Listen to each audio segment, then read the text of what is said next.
Você que está me assistindo, seria capaz de reconhecer caso um idoso estivesse passando por uma situação de violência? Saberia o que fazer em uma situação assim?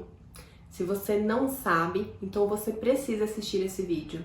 Eu sou Thaís Rezende, sou psicóloga e mestra em gerontologia.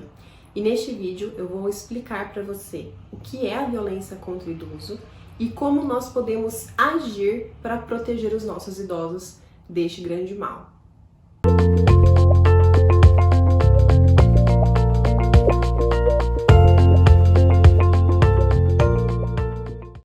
Antes de começar a falar exatamente sobre o conteúdo desse vídeo, eu quero trazer para vocês um dado de pesquisa muito chocante. É o seguinte: mais da maioria dos casos de violência contra as pessoas idosas acontece dentro de suas próprias casas, e os principais agressores são os próprios familiares do idoso, em especial os filhos. Isso mostra que a gente não pode deixar apenas para a família o papel de cuidar, de proteger os idosos da violência. Proteger os idosos deve ser papel de toda a comunidade, de toda a sociedade. Inclusive, isso está previsto também no Estatuto do Idoso. Não apenas a família e o Estado, mas a sociedade como um todo tem o dever, o compromisso de proteger os idosos. Então, você que está assistindo esse vídeo, ainda que você não cuide de um idoso, que você não seja idoso, sim, é seu papel também saber como você pode proteger os idosos da violência. E nós estamos falando sobre isso justamente porque no dia 15 de junho é o Dia Mundial de Conscientização contra a Violência à Pessoa Idosa. Essa data foi instituída pela ONU, que é a Organização das Nações Unidas, e tem como objetivo, então, que sejam compartilhadas informações sobre como a gente pode prevenir e também como a gente pode agir frente a uma situação em que o idoso está de alguma forma sendo violentado, seja fisicamente, seja pelo meio de estar tendo seus direitos cerceados de alguma forma. Enfim, é uma outra coisa importante de entender. Existem diferentes tipos de violência, não apenas a violência física, tá bem? A OMS mesmo traz que a violência é qualquer ato de natureza física, psicológica, de negligência, de abandono, em que de forma intencional ou não, nós acabamos provocando ou ameaçando a vida da outra pessoa. A gente gera, assim, um malefício para outra pessoa, ou até mesmo para nós mesmos. A violência também pode ser praticada com relação a si mesmo. No caso, por exemplo, dos idosos em que se colocam em risco, né, os idosos que são negligentes com relação à sua própria saúde. Mas então, falando, né, sobre as consequências da violência para a pessoa idosa, a violência, ela traz consequências tanto para a saúde física quanto para a saúde emocional dos idosos. Nós sabemos até mesmo que o fato de um idoso sofrer maus tratos aumenta as chances dessa pessoa de desenvolver depressão, doenças reumatológicas, até mesmo declínio cognitivo, quando a pessoa tem aí um acometimento, né, um comprometimento das suas funções cognitivas.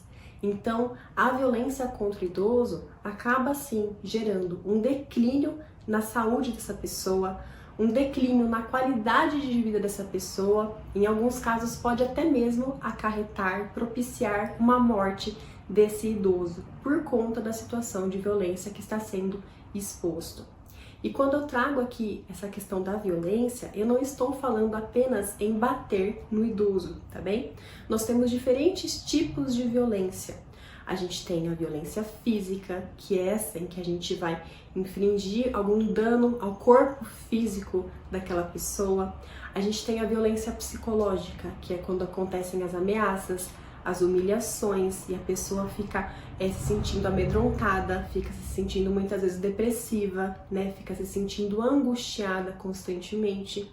A gente tem a violência patrimonial, também quando o cuidador, por exemplo, ou a pessoa responsável faz mau uso dos bens do idoso, né? Pensando apenas em benefício próprio. E o idoso muitas vezes acaba fazendo empréstimos no nome dos familiares, né? Fica com o nome sujo, com dívidas enormes de bens que ele nunca possuiu e ele nunca nem sequer usufruiu.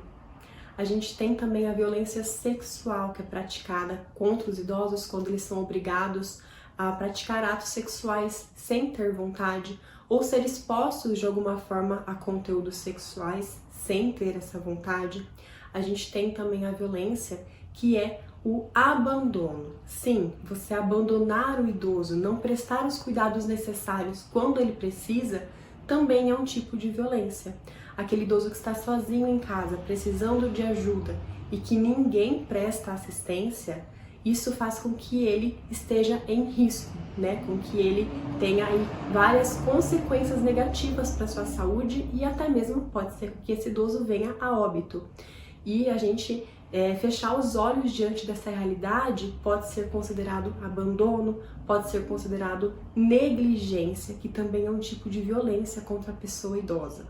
E falando em negligência, nós temos também um outro tipo que seria a autonegligência, que é quando a pessoa é negligente com relação a si mesma, aos cuidados com a própria saúde. A gente sabe que isso também é bastante comum entre os idosos, em especial aqueles que moram sozinhos, que têm uma rede de apoio escassa, né? Não tem familiares por perto, ou até mesmo tem familiares por perto, mas não tem um vínculo exatamente bem desenvolvido com essa família.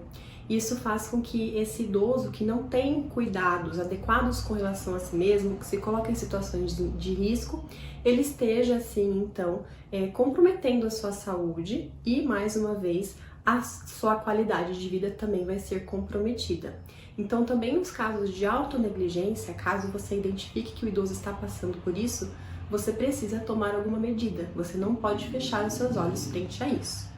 O que os estudos trazem é que, dentre esses tipos de violência que eu falei, o tipo mais comum, o que mais acontece é a violência psicológica, quando os idosos são, então, humilhados, quando eles são violentados, agredidos, mas no sentido verbal, né? Uma violência que não afeta a pessoa fisicamente, mas sim principalmente a sua autoestima, as suas emoções. É quando, por exemplo, alguém fala para o idoso que ele não presta mais para nada, que ele só dá trabalho.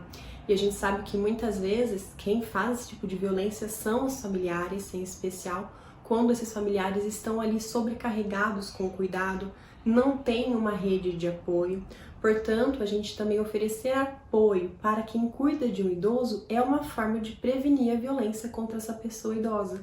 Né? Quando a gente se compromete a estar ajudando de alguma forma, a gente diminui a sobrecarga desse cuidador, a gente dá para ele a oportunidade de ele também cuidar de si mesmo, né? Porque muitas vezes essa pessoa também está adoecendo, e assim ele terá até mesmo mais condições de cuidar do idoso com qualidade. O segundo tipo mais comum de violência, de acordo com o que os estudos trazem, é justamente a violência física. A violência física quando acontece, então, algum tipo de lesão ao corpo da pessoa idosa. E esse tipo de violência pode ser tanto a questão de você pegar um idoso com força na hora de fazer as trocas, a questão de você bater quando, por exemplo, o idoso está insistindo em alguma coisa, você conter esse idoso fisicamente, você deixar esse idoso amarrado, no caso de ele, por exemplo, estar perambulando e estar de alguma forma incomodando. Você deixar essa pessoa restrita a um ambiente e não deixar essa pessoa sair de lá por qualquer motivo que seja. Sempre que há algum tipo de lesão ao corpo físico daquela pessoa, né, seja alguma coisa mais profunda ou mais leve, a gente está falando sim em violência física. E um terceiro tipo de violência, que é o mais comum de acordo com os estudos, é a negligência, que é quando a pessoa, digamos assim, né, faz vista grossa com relação às necessidades do idoso. Então, aquele idoso que a família até sabe que ele está precisando de ajuda, mas não se preocupa tanto em oferecer os cuidados, não insiste, deixa o idoso fazer o que ele bem quiser quando se sabe que aquele idoso está se comprometendo, né? Então é como se o idoso fosse autonegligente e a família também fosse negligente, né? A família ou os cuidadores ou as pessoas que estão à volta desse idoso. Lembrando aqui que a violência contra o idoso também pode acontecer dentro das instituições, então não é apenas as famílias que nós devemos estar prestando auxílio, mas também as instituições de pessoas idosas, como ILPIs, centros-dias, até mesmo abrigos municipais. Então a gente precisa ter um olhar atento enquanto sociedade para entender se os nossos idosos não estão passando por algum desses 3 tipos de situações, que são as mais comuns, e também qualquer outro tipo das situações que eu falei anteriormente. O que nós fazemos então frente a isso? Caso você identifique que tem algum idoso que está passando por situação de violência, você pode fazer uma denúncia anonimamente pelo número 100, que é um número que a gente pode discar a qualquer momento caso haja alguma violação de direitos humanos. Então você disca 100, você relata o que está acontecendo e você não precisa nem sequer se identificar. Outra possibilidade é você procurar o conselho do idoso da sua cidade, onde quer que você more. Há um conselho municipal que tem como objetivo proteger as pessoas idosas aí do seu município. Você pode também procurá-los e fazer uma denúncia anônima a qualquer momento. Lembre-se que proteger as pessoas idosas é tratar o nosso próprio futuro com respeito. Hoje são eles que estão dependentes, que não conseguem se proteger, que muitas vezes não têm voz, nem sequer para dizer o que está acontecendo com eles. Mas um dia pode ser você, um dia pode ser eu. Então não deixe isso acontecer com os nossos idosos. Nos ajude, me ajude, se ajude a construir uma sociedade mais protegida, mais sensível aos nossos idosos, para que eles possam ter qualidade de vida e para que eles possam ser respeitados até o seu último dia aqui. Se você gostou do vídeo de hoje, eu te peço que me ajude a compartilhar essa informação com o maior número de contatos possíveis. Lembre-se, informação é o principal meio para a gente combater a violência, para a gente prevenir que esse mal aconteça para os nossos idosos. Então não fique constrangido em compartilhar essa informação com as outras pessoas. A gente compartilha tanta coisa na internet, não é? Então vamos também compartilhar coisas boas, coisas que irão ter como fruto a proteção dos nossos idosos. E claro, se você ainda não está inscrito no canal, fica o convite para você se inscrever clicando aqui embaixo e me seguir lá no Instagram, que é o Psicóloga Thaís Rezende, onde eu publico conteúdos diariamente sobre psicogerontologia, cuidado com o idoso e com o cuidador também. Espero você na próxima semana com ainda mais felicidade. Tchau, tchau!